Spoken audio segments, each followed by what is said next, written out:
Legend of Ymir deals with the story that takes place before Ragnarok. Introducing for the first time something never shown in previous videos. We actually spent a lot of time thinking about how to express the time of day for Aegir's Cliff.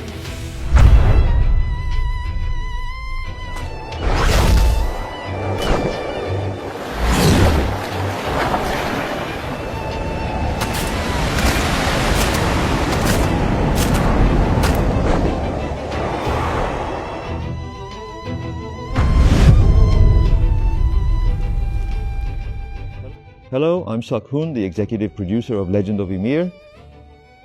In today's director's preview, we'd like to talk about the world building and art. The world building and art can be considered the backbone of the game. To share more in detail, we have invited art director Ji-won Kim. It's a pleasure to have her. Hello, my name is Ji-won Kim, and I am the art director for Legend of Ymir. It's a pleasure to meet you all.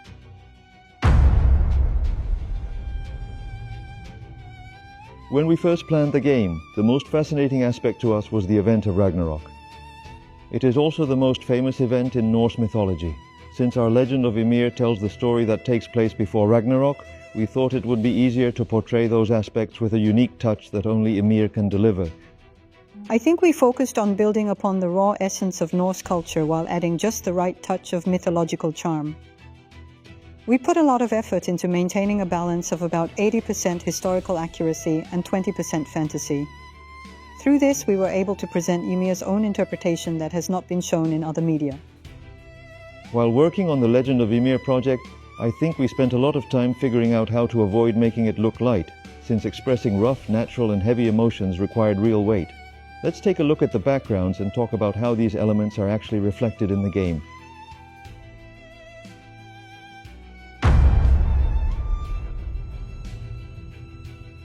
The continent called Ymir actually comes from the primeval giant in Norse mythology. There are mythological tales that say the giant itself became the continent. Our Asgard castle was also designed with that concept in mind. When we visit the United States or other famous places, we often see mythological or famous figures represented as statues. To depict the castle town of Asgard, we incorporated mythological facial features of Ymir and expressed them as part of the continent. Aegir's Cliff carries the legend of the giant Aegir, who, while returning to his homeland in the sea during the war, was turned to stone along the way. So I think we applied it appropriately and perfectly in accordance with the terrain. We actually spent a lot of time thinking about how to express the time of day for Aegir's Cliff. Right. What was the reason we decided on this particular time of day? Actually, in Unreal Engine 5, the lighting during this time of day comes out beautifully. And since it also resonated with the feeling of the beginning of an adventure and a journey, we decided to set the time of day to this. So it begins in a bright area at first, and then an incident takes place. And since the first area that appears after the incident concludes is Aegir's Cliff, by showcasing different times of day within a short span, we also wanted to highlight the charm of our backgrounds. That's why deciding the time of day for this area was such an important task for us. Is there another location, apart from the ones we've seen so far, that you'd like to show? Yes, this is the Canyon of the World Tree, being introduced for the first time and not shown in previous videos. It is an underground cave dungeon where the roots of Yggdrasil from the actual mythology have descended. Since it is filled with natural resources, it will likely become a place where many players spend time later for mining. In fact, the Canyon of the World Tree is a region that highlights how light is expressed effectively even in dark areas. Since our team has many masters of their crafts, I think we were able to bring out those aspects in a fun and effortless way. I believe these designed regions will serve as elements that help players become more immersed and absorbed in the world while playing the game. There are quests in which players, while progressing through the story in certain regions, can obtain the World Tree Seed.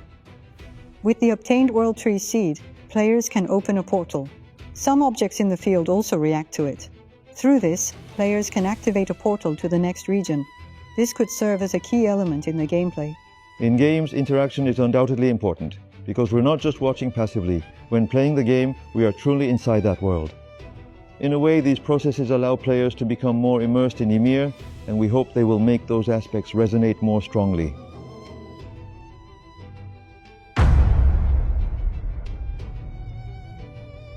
Let's talk about the characters which players are most interested in. Indeed, the character you're seeing now, Kunya, is like the mascot of our YMIR. She is a court musician known as a skald. So, if you look at her outfit and weapons, we tried our best to refrain from giving her flashy hoods or similar designs often seen in other typical games.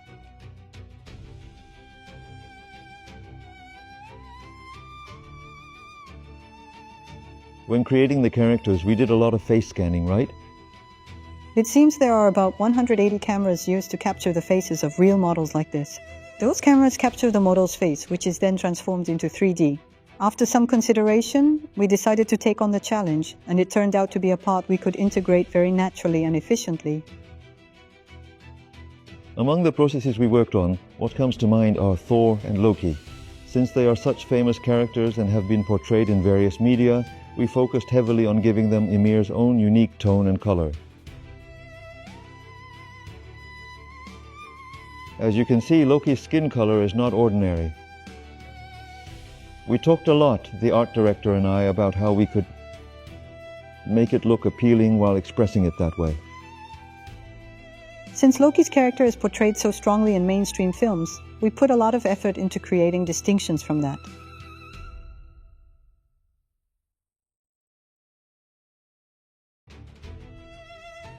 In fact, portraying a famous character is more difficult because such characters have already been depicted so often in well-known media. Since that image is already imprinted in the public's mind, we worked hard to avoid it while still creating a character that is uniquely our own. As you can see from everything we've shared today, we are making various efforts to create the very best. We are constantly thinking about how to make the game more satisfying and putting in a great deal of effort, so we kindly ask for your continued interest and support. Since it's time to wrap up, please share a final message with the players. We are in the process of bringing to life the Norse mythology art that we had long dreamed of. There may never be a true end to completing any work, but I believe we are creating a piece that we can be proud of in our own way. Please look forward to Legend of YMIR, which will be coming to you soon, and we hope you enjoy it to the fullest. Thank you for joining us today. I'll return next time with more fascinating tales of YMIR. Thank you very much.